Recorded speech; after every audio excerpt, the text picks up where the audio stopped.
Why was everyone staring at her like she was already dead? Chief Warrant Officer Elena Vance sat perfectly still on the examination table. Her back was rigid, her hands folded in her lap. The room smelled of antiseptic and floor wax, and something else, something heavier, the stale copper scent of suppressed pity. The doctor across from her was nervous. She could hear it, the pen scratching against paper, the heavy shuffling gait, left-handed, overweight, 12 feet away. She didn't need to see him to know he'd already made up his mind. "The board has reviewed your request for reinstatement to active duty," he began. His voice dragged through the air like gravel. "And—" Elena didn't turn her head. She didn't need to. She could hear the distinct rustle of a file being closed. A dismissal. "It's a no, obviously." "Obviously." The word hung there, cold, final. "You are legally blind," he continued, as if explaining gravity to a child. "Your optic nerve damage is irreversible. We appreciate your enthusiasm and your past service as a scout sniper, but the idea of you operating in a combat zone is not only a violation of every regulation in the manual, it's suicide." Elena stood up. Her cane leaned against the table untouched. She took 2 steps forward, navigating the obstacle of the visitor's chair without grazing it. "I don't need eyes to see, Doctor. I need a rifle." "This isn't a movie, Vance." The door opened. Heavy boots, rubber soles, fast tempo, military officer, agitated. "Is this her?" The new voice barked across the room. Deep baritone, commander rank, judging by the entitlement in the tone. "Commander Sterling," the doctor stammered. "I was just explaining to Chief Vance." "Save it." Sterling cut him off. He stepped into the room. The air pressure shifted. Elena could smell CLP gun oil and stale coffee. "Vance, grab your gear. You're coming with me." Elena didn't move. "I was just told I'm a liability, sir." "You are." Sterling walked closer. He stopped 2 feet from her face. "But I have a team of Tier 1 operators stuck in a hole in the Arab Valley where the magnetic interference is so bad it's frying every piece of tech we have. Their thermals are dead. Their comms are spotty, and they are being hunted by something they can't see. And you think I can?" "I heard about your hobby, the echolocation trials." Sterling's breathing was shallow. He was desperate. "They say you can hit a steel plate at 800 yards with a spotter calling the wind just by listening to the delay." "They're wrong." Sterling paused. Disappointment radiated off him like heat. "I figured." "I don't need a spotter." Elena reached out to grab her cane. "I need a quiet environment. Where is the extraction?" "Yemen, the Silent Valley. It's a box canyon with weird acoustics. Dust storms 24/7. Elena smiled, a cold, sharp expression that made the doctor flinch. "Dust implies friction. Friction makes noise. When do we leave?" "Coronado Airfield, 1400 hours."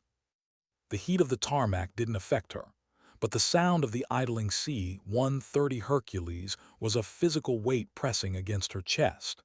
She stood by the ramp wearing standard-issue fatigues. No rank insignia. Her eyes hidden behind amber-tinted tactical goggles that housed a prototype sensor array. "This is a joke, right?" The voice came from the loading ramp. Southern drawl, chewing tobacco, spit cup, Master Chief type. "Command says she's the asset." Another voice replied, younger, nervous, new guy. Elena walked up the ramp. The metal grating vibrated under her boots. She stopped in front of the Master Chief. She couldn't see his sneer, but she could hear the shift in his stance as he crossed his arms, the friction of nylon on nylon. "You must be Viper. And you must be the blind bat." Viper spat, leaning in. "Let's get one thing clear, warrant officer. I don't care who signed your papers. You step on my heels, you jeopardize my men, or you freeze up, I will leave you in the sand. I am not babysitting a—" The insult hung in the air. The rest of the team went silent. 6 men, heavy breathing, gear rattling, watching. Alina tilted her head slightly. Your safety is off, Master Chief. What? Your sidearm. Sig Sauer P226. The internal hammer spring has a distinct tension rattle when the safety isn't fully engaged. You're walking around with a hot weapon pointing at your femoral artery. Viper looked down at his holster. He checked the weapon. A sharp click echoed as he engaged the safety. The silence that followed was heavier than the engine noise. I don't need you to babysit me, Viper. Alina moved past him into the dark belly of the plane. I'm here because where we're going, I'm the only one who's going to see the bullets coming. She sat down on the webbing seat, strapped in, closed her eyes behind the goggles. The darkness was familiar. It was safe. We're up in 5, the pilot yelled. Alina took a slow breath. She knew the skepticism wouldn't end here. The real test wasn't the enemy. It was the 7 men sitting across from her who would rather trust a broken microchip than a blind woman. But they didn't know the valley like she did. They feared the dark. Alina Vance lived in it. She had one shot to prove that sometimes the strongest weapon isn't what you carry. It's what you refuse to let go of. And what Alina Vance refused to let go of was simple. Herself. What do you hear when the world goes silent? The Osprey screamed through the night sky over northern Yemen. Inside, the cabin was a violently shaking metal box. Red tactical lights cast shadows across the faces of Team Scorpion. To them, the darkness was an enemy. To Chief Warrant Officer Alina Vance, it was a canvas. She sat near the ramp, her body swaying in perfect sync with the airframe. Through the soles of her boots, she felt the distinct rhythmic shudder of the props tilting upward, nacelles rotating, transitioning from fixed wing to vertical flight. 10 minutes out. She adjusted the haptic collar around her neck. It was a prototype, the Echolocus system. It took the audio feed from the high-gain microphones on her helmet and converted specific frequencies into low-voltage pulses against her skin. Left side buzz meant movement on the left. Intensity equaled proximity. It was crude, experimental, and currently turned off. She didn't need it yet. The breathing of the men around her was loud enough. Check gear. Viper's voice cut through the engine noise. Alina listened to the rustling, the metallic clicks of magazines being checked, the soft scrape of knives being tightened in sheaths. Each man had a rhythm, a signature. Rook was anxious. His breathing was too fast, 110 beats per minute. Doc was calm, 70 beats per minute, combat medic, used to chaos. Miller was steady, confident, dangerous. Viper was controlled, but underneath his heart rate was elevated, 90 beats per minute. He was worried. Not about the mission. About her. Vance. Alina turned her head toward Viper's voice.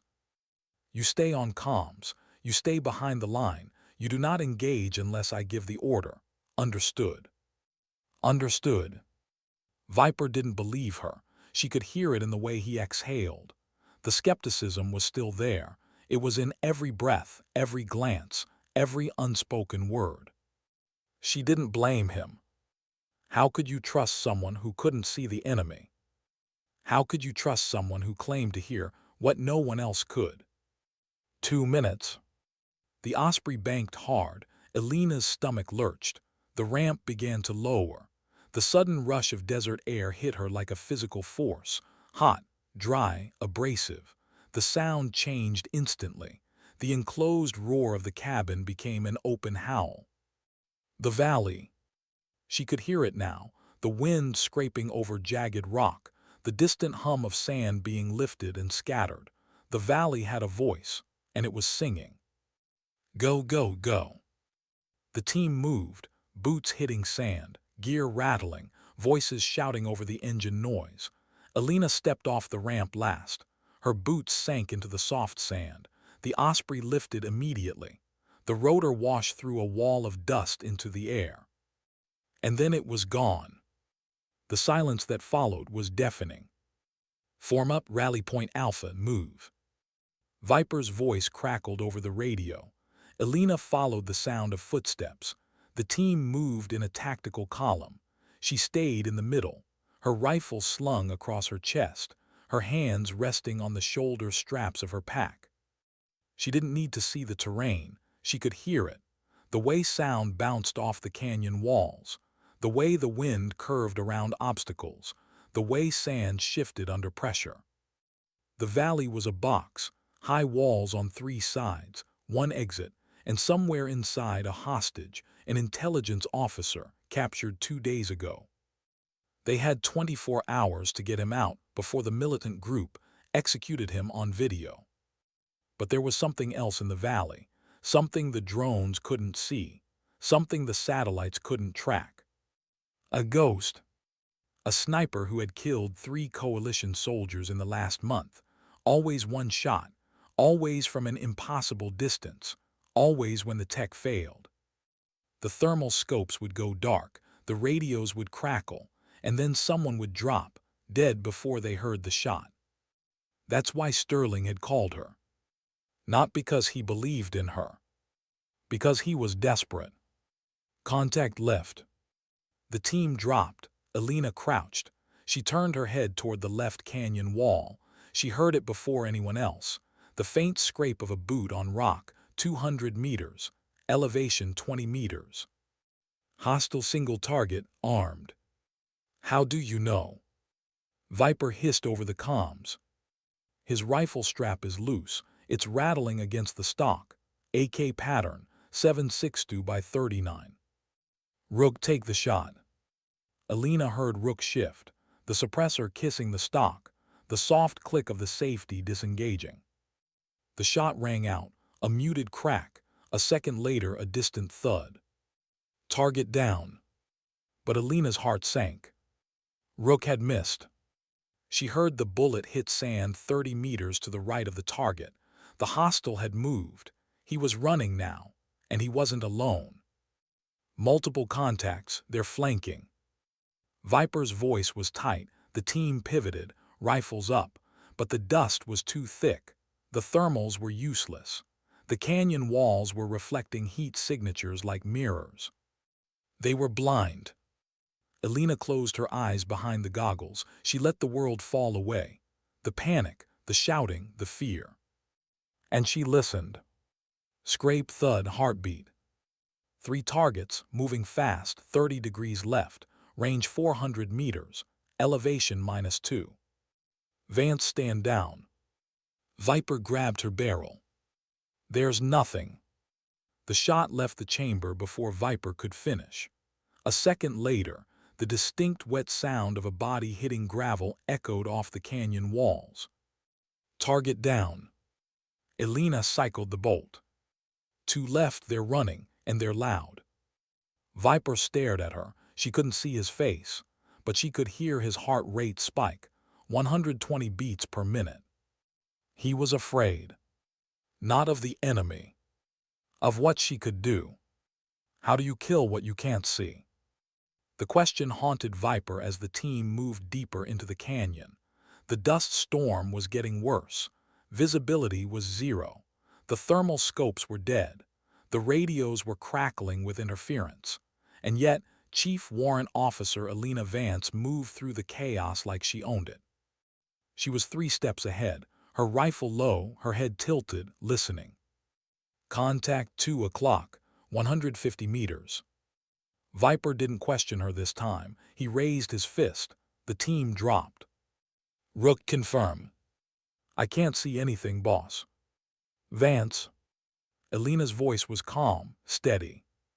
He's behind the boulder, the large one. Wind is pushing sand against the west side.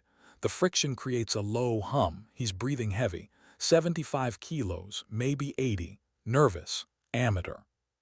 How do you? Send it. Rook exhaled. He aimed where she said. He squeezed the trigger. A second later, a body slumped into view, dead. Holy. Doc whispered. She's not guessing. Miller's voice was quiet, respectful. She's reading the valley like a book. Viper didn't respond. He was beginning to understand. Alina Vance wasn't blind. She saw things they couldn't. She heard the world in high definition. And in this valley where sight was useless, she was the most dangerous person on the battlefield. They moved forward. The hostage was close. Intel said he was being held in a cave system at the far end of the canyon, but between them and the cave was open ground, a kill zone. This is bad. Miller scanned the terrain. We cross that, we're exposed. No cover, no concealment, we'll be sitting ducks. Viper looked at Alina. What do you hear? Alina crouched. She placed her hand flat against the sand. The vibrations traveled up her arm. She closed her eyes. One sniper, high ground, 11 o'clock, range 800 meters, maybe 900, he's waiting, patient. That's the ghost. Viper's voice was tight. Can you take him? Alina stood. She unslung her rifle. The modified SR-25 felt like an extension of her body. She adjusted the scope. Not that she needed it. The scope was for show, for the men watching, for the regulations. But the real scope was in her ears. Give me 60 seconds. She moved forward, alone. The team watched. Viper wanted to stop her, but something held him back. Maybe it was desperation. Maybe it was curiosity. Maybe it was the fact that she had been right every single time. Alina walked into the open. The wind tore at her gear. The dust swirled around her like a living thing. She stopped in the center of the kill zone, exposed, vulnerable. And she waited. What the hell is she doing? Doc whispered. She's bait. Viper realized. The sniper saw her. Of course he did. A lone figure standing in the open. An easy target. He adjusted his position. The faint scrape of metal on stone. 870 meters away. Elevation 32 meters. Alina heard him breathe in, steadying his aim. She raised her rifle. Her finger slipped inside the trigger guard. She exhaled slowly, releasing the tension in her shoulders. The wind shifted. She felt it on her left cheek, 3 knots, west to east. She adjusted, 2 degrees right, half a mil up. The sniper fired first. The crack of his rifle split the air. The bullet screamed past Alina's head. So close she felt the pressure wave. It missed by inches. But Alina didn't flinch. She squeezed the trigger. Her shot was silent, suppressed, a ghost killing a ghost. A second later, the distant sound of a body hitting rock echoed across the valley. Target down. Alina lowered her rifle. She turned back toward the team. She couldn't see their faces, but she could hear their hearts pounding. 130 beats per minute. Adrenaline, disbelief. Viper keyed his radio. Move up, clear the LZ. They crossed the kill zone. The sniper was where Alina said he would be. A single bullet through the bridge of his nose. Textbook. Hell. Miller stared at the body. She heard him breathe. Doc's voice was barely a whisper. That's impossible. Nothing's impossible. Viper looked at Alina. For the first time there was no skepticism in his eyes, only respect. Let's get our guy and get out of here. They moved toward the cave. The hostage was inside, beaten, exhausted, but alive. They extracted him quickly. No resistance. The militants had fled, word had spread. There was something in the valley, something that killed without being seen. They thought it was a demon. They were close. Exfil in 10. Viper called it in. The Osprey was inbound. They moved back toward the extraction point. Fast, efficient, confident. But Alina heard something. Wait. The team stopped. What is it? Movement behind us, fast, multiple contacts. They're not running away. They're chasing. Ambush. Viper cursed. They set a trap. They wanted us to think we won. The gunfire erupted from every direction. The team returned fire, but they were outnumbered, 20 hostiles, maybe more. The dust storm made it impossible to see. The canyon walls turned every shot into an echo. Fall back, fall back. Viper was shouting, but there was nowhere to fall back to. They were pinned. Alina moved to the high ground, a small outcrop of rock. She dropped prone, her rifle scanning the chaos below. She couldn't see the fight, but she could hear it, every shot, every footstep, every breath. Hostile 12 o'clock, 70 meters. She fired, target down. Hostile 2 o'clock, 90 meters. She fired, target down. She moved through them like a conductor, each shot deliberate, precise, emotionless. One after another. 7 targets, 8, 9. Viper is hit. Doc's voice cracked over the radio. Alina's heart stopped. She turned her head toward the sound. Viper's breathing was labored, 60 beats per minute, dropping fast. He was bleeding out. Cover me. Doc was moving, but the hostiles were closing in. Alina shifted her aim. She heard them coming, 2 targets flanking left. She fired twice, both dropped. But there were more, always more. We need to move, now. Miller was dragging Viper. Rook was laying down, suppressing fire, but they were running out of ammo, out of time. Alina made a decision. She stood. She stepped into the open, drawing fire. Vance, get down. Viper's voice was weak, but she ignored him. She walked forward, firing, reloading, firing again. 14 targets, 15, 16. Her world was reduced to sound, trigger pull, bolt cycle, brass hitting stone.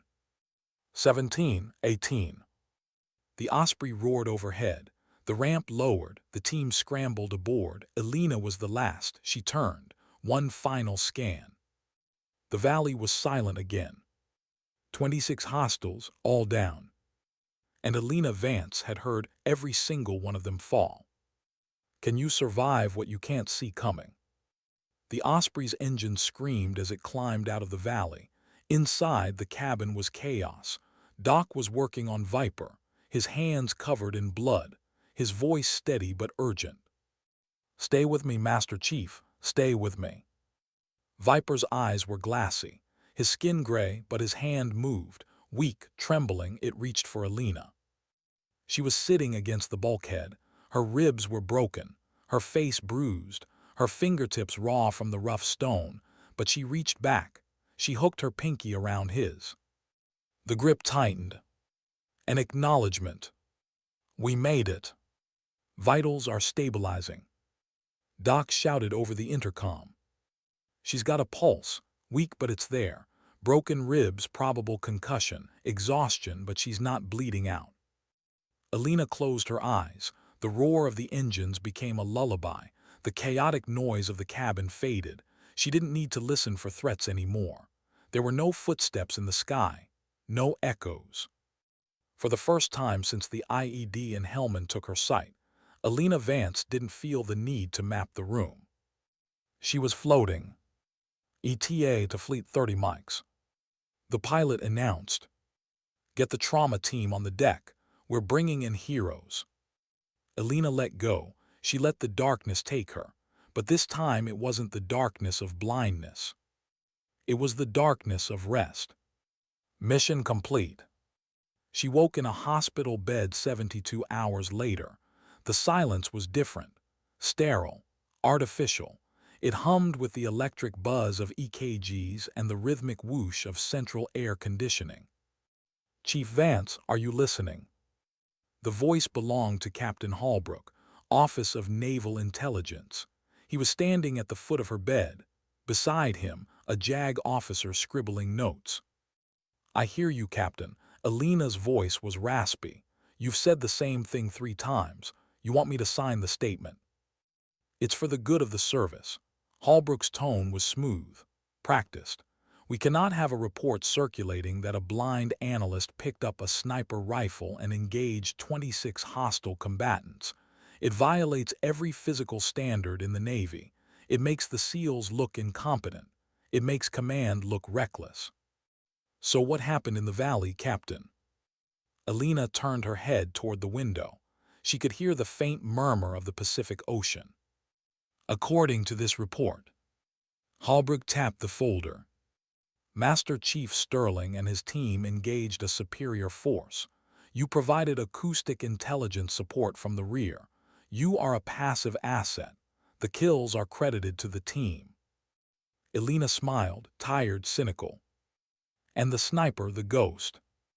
A stray round from air support. Holbrook lied without hesitation. Or a lucky shot from Petty Officer Rook. Rook missed, Elena said softly. He shot the sand. Sign the paper, Chief. The JAG officer cut in. If you don't, we open a medical inquiry. We'll review your reinstatement. You'll be discharged, probably stripped of your pension for operating outside your MOS. It was a threat, plain and simple. They wanted the hero, but they didn't want the baggage. They wanted the victory, but they couldn't admit who had won it. Elena reached for the pen. She didn't care about the credit. She didn't want a medal. She just wanted to go back to her sound booth and listen to the world. She wanted the silence. Don't sign a damn thing. The voice was weak, strained, but unmistakable. Elena put the pen down. Master Chief. Viper rolled into the room in a wheelchair, pushed by Rook. His leg was in a cast, his chest heavily bandaged, but his eyes were clear. Behind him stood Doc and Miller on crutches, the entire surviving element of Team Scorpion. Master Chief Sterling, Captain Holbrook stiffened. This is a closed debriefing. You are not authorized. I am the team leader. Viper interrupted, his voice gaining strength. And I dictate the AAR. And my report says that Chief Vance assumed command when I was incapacitated. My report says she saved the lives of 6 operators. My report says she is the only reason we aren't rotting in a Yemen cave. Your report is a career ender, Sterling, Holbrook warned, for you and for her. Viper wheeled himself closer to the bed. He looked at Elena. We already talked to the Admiral. If you bury her, we walk, all of us. We go to the press. We tell them how the Navy sent a blind woman to do a SEAL's job because our tech failed. The room went deadly quiet. The threat was nuclear. The media storm would be catastrophic. Holbrook looked from Viper to Elena, then to the grim faces of the team. He realized he had lost the room. He was fighting men who had just walked out of hell. And he was just a man in a suit. We can't give her the Navy Cross. Holbrook's voice lowered to a negotiation. It would require a public ceremony. The press would ask questions about her eyes. We don't want a parade, Viper said. We want the citation to be accurate, classified, top secret, locked in the vault, but accurate, and she keeps her job. She becomes the instructor for the Advanced Acoustic Warfare Program. No medical discharge. Holbrook sighed, closing the folder. A black citation, no press. She stays in the shadows. She likes the shadows. Rook grinned. Holbrook looked at Elena. Is this acceptable to you, Chief? Elena listened to the heartbeats in the room. Holbrook was anxious. 100 beats per minute. Viper was steady. 60 beats per minute. The team was unified. It is. Holbrook nodded, gathered his papers, walked out. The JAG officer followed. When the door clicked shut, the tension evaporated. You didn't have to do that, Elena said to Viper. Yes, I did. Viper reached out. He took her hand, the same hand that had pulled him onto the helicopter. You have the con whisper, always. Elena Vance had gone into that valley blind. She had come out seen. What does it mean to truly see? 6 months later, Naval Amphibious Base Coronado, Range 4. The sun was setting over the Pacific. The range was empty except for a single shooter and a line of students standing behind the observation glass. Chief Warrant Officer Elena Vance stood at the firing line. She wasn't wearing a uniform. She wore civilian tactical gear and her amber shooting glasses. Listen, she told the students. Don't look, the eyes lie, the light bends, the heat shimmers. She raised the SR-25. Downrange, 800 yards away, a steel plate hung on a chain. The wind is a fluid, she said, her voice calm, carrying over the ocean breeze. It has texture, it has friction. She closed her eyes. She felt the salt spray on her cheek. She heard the waves crashing against the breakers, the distant cry of a seagull. And beneath it all, she heard the silence. The beautiful, empty silence where the target waited. "Send it," she whispered. Crack. A second later, the distinct ping of lead hitting steel echoed back to the line. The students gasped. They checked their spotting scopes. Center mass. Alina lowered the rifle. She didn't need to see the hole. She had heard the impact. She turned to face the class, her face unreadable behind the glasses. "Any questions?" A young SEAL raised his hand, fresh out of Bud S. nervous. "Chief, how do you, I mean without seeing. How do I aim?" "Yes, ma'am." Alina walked toward the observation window. The sun was warm on her face. She could hear the ocean, the rhythm of the waves, the pulse of the earth. "I don't aim at what I see. I aim at what I hear. The target isn't a piece of metal. It's a void in the soundscape, a space where the world goes quiet. And when I send that round downrange, I'm not firing at a target. I'm filling the silence." The students were quiet, processing. Another hand went up, older voice, combat veteran. "Chief, what happened in Yemen? We heard stories, but—" Alina smiled, not a bitter smile, not a proud smile, just a small, knowing expression. "What happened in Yemen is classified, but I'll tell you what I learned." She turned back toward the range. "Everyone wants to know what you can do. They want proof, credentials, validation. They want you to fit into a box that makes sense to them, and if you don't fit, they write you off." She paused. "But here's the truth. You don't need their permission to be who you are. You don't need their approval to do what you were made to do. The world will doubt you. They'll underestimate you. They'll tell you what you can't do."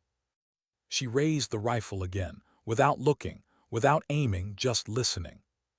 "But they can't hear what you hear. They can't see what you see.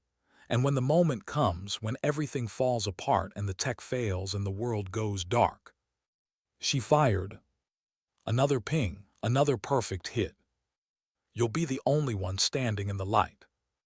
The students stood in silence. Some of them understood. Some of them would need years to understand. But the lesson was planted. Alina set the rifle down. She turned toward the exit. Class dismissed. As she walked off the range, she heard the students whispering. Admiration, confusion, respect. It didn't matter. She had said what needed to be said. She stepped into the cool shade of the building.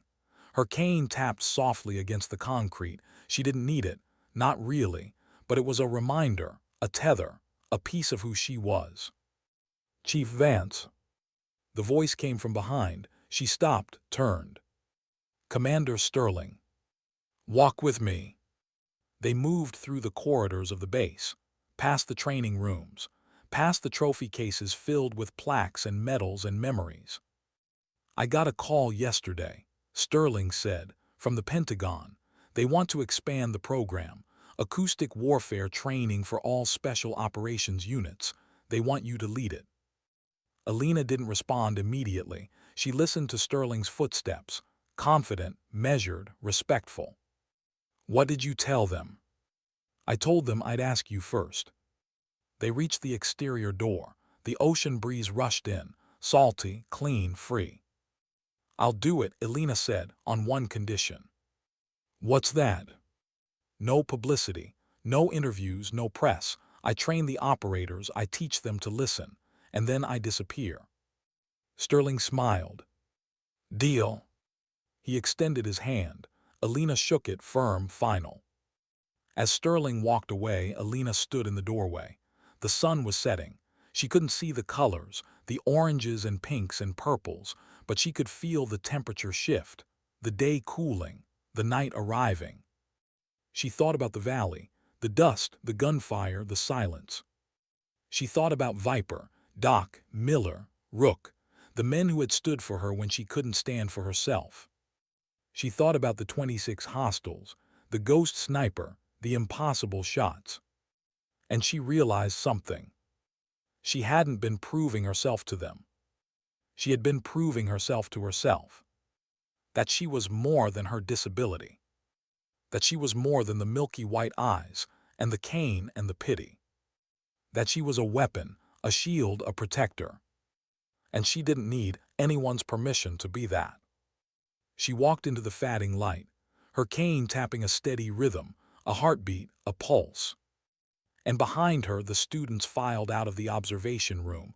They would go back to their units, their teams, their missions, and some of them would remember, some of them would understand. That sometimes the strongest warriors aren't the ones who see the most. They're the ones who listen the deepest. That sometimes dignity doesn't need to announce itself. It simply acts. That sometimes the world goes dark not to blind you, but to teach you how to see what truly matters. Alina Vance had been blind for 5 years, but she had never seen more clearly. And as the sun set over Coronado, she smiled. Because she knew the truth. The eyes may fail, but the soul never does. Sometimes dignity doesn't speak. It simply acts.